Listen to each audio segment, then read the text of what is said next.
People need to stop looking for Saki Sanobashi, aka go for a punch. There's a damn good reason why it's gone. People might not have heard about Saki Sanobashi, originally talked about on 4chan. The person who found it said it was one of the strangest things he or she ever saw on the deep web. As the films discovered, said she had found it in 2011 and was drawn in an 80s style of Japanese animation, or anime for short. With that quality to match, the general art style was similar to the art style of movies like Spirited Away and Ponyo. It was about 30 minutes long and took place in a bathroom with no exit and had 9 schoolgirls trapped in it. After a few days, the girls started screaming and commit suicide in very graphic manners. Those deaths range from scratching their necks to bits to smashing their heads against the walls. At one point, one of the girls helped another drown herself in the sink because she couldn't do it herself. All the details exit, such as the general art style of the more graphic scenes, being drawn with a precision that seems more like it belongs in a medical book, such as Grey's Anatomy, than an obscure Japanese cartoon. Strange camera angles, barely any music, and one of the girls having a particular scream. The scream was the most noticeable detail. According to the person who found the cartoon, the scream had a strange echo to it, and it almost made the person watching the cartoon dizzy. The closest reproduction of that scream the cartoons Discover could find is a specific, pitched up piece of the song Dyslexia from the soundtrack of The Shining. Saki Sanobashi is not even the film's real name. According to the person who found it, the title of the video was probably not true to the original, since this is the deep web we're talking about. Even less reliable source of information than shitposters on 4chan. The person who found this cartoon purposefully didn't put all the details in. I found the cartoon the other day. Now, something's trying to get at me and my roommates. About a day ago, me and my 2 roommates, William and Adrian, went out to a small clearing in a central park. Very few homeless, and the view of the city from there during sunrise is gorgeous. The 3 of us came to the clearing to read manga and watch anime in a more natural setting. Yes, we're totally weebs. Adrian was definitely the most weeby of all of us. Ask her anything about anime, she'll know it. William was more interested in hentai than anime and manga. The only reason he came out to the clearing was to study for college in peace.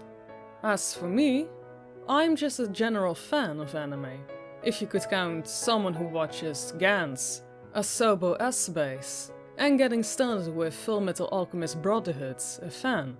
I brought my laptop to continue watching Fullmetal Alchemist Brotherhood. But Netflix doesn't work properly at the clearing, so I just played single-player games on Steam, surfing YouTube and checking my email very so often. I forgot to bring my headphones with me, and I lost my mute key on my laptop to a fit of rage caused by getting over it with Bennett Folly. And since I don't really bother lowering my computer's volume, my friends could hear everything that I was playing. At this point, I had heard a bit about Saki Sanobashi, but I wasn't interested in it. So I never joined a massive search. All I did was say that I was interested in general search, but wouldn't partake. Not that a lot of people searching for this thing cared. In the middle of the particularly intense tar outbreak in Slime Ranger, an email notification appeared on my screen. The email was titled, "Though you're not interested in Saki Sanobashi, I found what you're looking for." This jogged my memory as I read it, and the distraction provoked enough for me to stop what I was doing and a couple of thoughts to take some bites out of my character. After dealing with them and the rest of the infestation, I checked my email that I just received. Since it's been a day and there's been a lot of stress being put on me and my roommates, I don't remember exactly what it said. I know that the basic gist of the email was that the writer did quite a bit of digging and eventually found the original Sake Sanobashi. The writer said that he wouldn't share it with the rest of the people looking for it, mentioning really weird shit happening after viewing, though the writer wouldn't go into detail about it. There was a link posted underneath the message. Clicking the link led to a 40-minute video that took up the entire page. The first thing that I saw was what I assumed was the title in unsubbed Japanese, which faded to black. After half a second, the Roman numeral for 1 came up. After about 5 seconds, the video instantly went to a girl's face, opening her eyes with a sharp intake of breath. The art style was uncanny similar to that of Spirited Away, and I almost mistook it for the art style of Studio Ghibli, except for a couple of differences. The style of the background was rougher, with less detail than other films made by them. The movements of the characters also seemed as if they were rotoscoped, yet still fluid. There was also absolutely no music. None. Nada. The sound got the attention of my friends, who all looked over at me.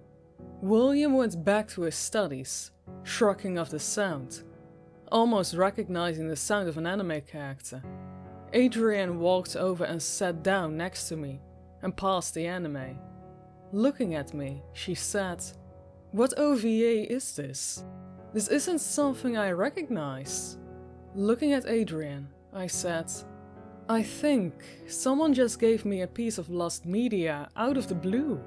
This excited her, and she immediately pressed play. The girl sat up and looked around. She wasn't naked, but had a brown Japanese schoolgirl uniform on. Around her were 8 other girls, all of them in different colored uniforms, in no particular order. The colors were yellow, green, red, violet, orange, periwinkle, and magenta. I will refer to these girls by the color of their school uniforms. There is a chore to repeatedly type their names. All of them were situated in a bathroom with 4 stalls, a fluorescent light, and a vent in the ceiling, 5 sinks with a mirror above each, and no windows or doors. One by one, the rest of them woke up. A short period of panic sets as they wake up, as would be expected, because waking up in a strange place is jarring. What was said by the girls had subtitles. Eventually, the group calmed down enough to become cohesive and introduce themselves to each other, making conversation about 3 minutes. This conversation became philosophical. About 5 minutes into the film, with very deep questions being exchanged between the group. About 12 minutes in, a sense of tiredness sets in on the group, and the question of bedding came about. Seeing no other option after about a minute, the girl stripped down to her bras and underwear and piled her clothes into a corner. Brown and Magneto slept in that corner, and 6 then slept in the corner, slept packed together like sardines. The screen then faded to black. After half a second, the Roman numeral of 4 came up. Then the cast woke up. Things were different. Aside from the girls looking noticeably more disheveled and noticeably skinnier, the clothes part in the corner were more compacter in the corner. The mental states of the girls had also noticeably worn, with the conversated topics making much less sense. And about 11 minutes mark, an argument broke out between Periwinkle and Brown. Said argument was apparently about How it was unfair that Periwinkle got to sleep in the clothes corner with Magneto, while Brown had to sleep with everyone else. The argument turned into a shoving match that eventually let Brown almost beat Periwinkle to death, with Red and Orange having to physically pry Brown off her.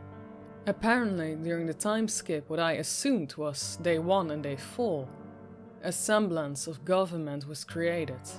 For some reason, I will never understand. The whole thing was based around cup size? Magneto was the factor leader, and Periwinkle and Violet became her right-hand man. Magneto reprimanded Brown by forcing her to strip naked and stay that way for what Magneto proceeded to be an hour. The punishment caused Adrian to chuckle a little, making a comment on how Magneto was a pervert. After the punishment and attempts to find an escape, such as pushing every towel on the floor and walls, and scratching at the walls to get to the vents, the latter of which resulting in one of Yellow's fingernails becoming dislodged, the group went to sleep. As what I assumed was Day 6 started, things took a turn for the worse. The mental states of all the girls degraded to a point where they only communicated through screaming, and Yellow's wound, which only attempted to scale the wall, becoming infected. The reveal of the infection is when the more detailed parts of the cartoon started shining through. The infected finger wound was particularly scrubbed over, with pus leaking out of the bits that weren't scrubbed. The image looked as though someone took a real photo and drew over it, getting it almost accurate. At the 15-minute mark, an altercation between Yellow and Green turned violent, with Green smashing Yellow's head through the mirror and the wall behind it. A large fragment of the mirror had apparently gotten between the wall and Yellow's skull, and the force was enough to drive it through his skull and into her brain. This resulted in Yellow falling to the floor, frothing at the mouth and scratching her neck in rapidly, almost in an animalistic manner, tearing out large chunks. Do you know that feeling you get when you witness a particularly bad car accident? That you can't look away even though you want to? That was the feeling that descended on me when this happened. That was happening around me became almost muted as the scene went on. If the mirror shot through Yellow's head didn't kill her, tearing her neck open did. The general consensus came to Yellow's death was a mixture of surprise and empathy. After a bit of conversation between the rest of the group, Magneto came to the conclusion that if they didn't turn to cannibalism now, everyone in the room would starve to death. Everyone but Magneto objected. Magneto reminded them of the mistake they were making and went to feed on Yellow's body, using bits of the broken mirror, and the group cut out chunks of Yellow's body and dug in. The amount of detail drawn in this scene was starting to make me gag, but by some miracle, I didn't vomit all over my laptop. That night, Magneto slept by himself, with Red sleeping with the rest of the group. Yellow's half-eaten body was put in a separate corner, away from the group. The primitive government that had formed fell apart. Day 7 began. What little hope for escape that remained was gone. Still hungry, Magneto continued her work on Yellow's body. The philosophical anguish of being stuck in a room for a week, accidentally killing someone, and watching someone who you were stuck with feed on a body would become too much for Green to take. At 20-minute mark, Green began rapidly and forcefully banging her head against the wall, repeatedly screaming, "I want out!" This went on for 5 minutes before she fell over, her forehead a mess, and died from the trauma. No one touched Green's corpse until before they slept, with the body being put in the corner with Yellow's. I won't bother going over days 8 through 11 without putting important details. Violet tried to drown herself in the sink but couldn't reach the handle, so she enlisted Periwinkle to do the deed.